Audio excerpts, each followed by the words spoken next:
Diciamo che la proprietà ha già deciso, prima ancora che venisse preso questo provvedimento dal nostro governatore, di tenere chiusa la domenica, perché siamo arrivati onestamente ad un punto, non voglio dire di non ritorno perché sennò sarebbe drammatica, ma molto difficile.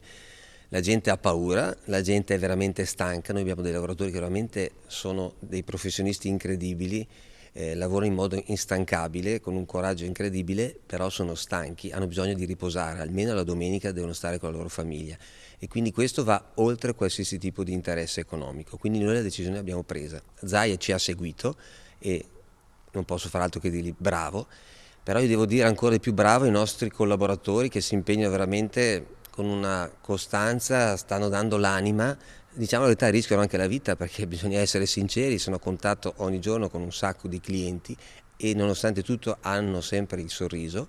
Io tra l'altro che ho lavorato anche come direttore di vendita so che è un lavoro impegnativo, faticosissimo e in momenti come questi magari partire la mattina, lasciare magari il proprio figlio a casa con la nonna piuttosto che, perché non dimentichiamoci che ormai nelle famiglie uno stipendio non basta più e quindi spesso la moglie, il marito devono andare fuori, resta il figlio magari col nonno. Partire sinceramente non è facile, quindi tenere aperto anche la domenica ci sembrava veramente una cosa assurda. Io non riesco ancora a capire come da Roma Conte non abbia ancora deciso di estendere questo provvedimento in tutta Italia. Per me è una cosa assurda.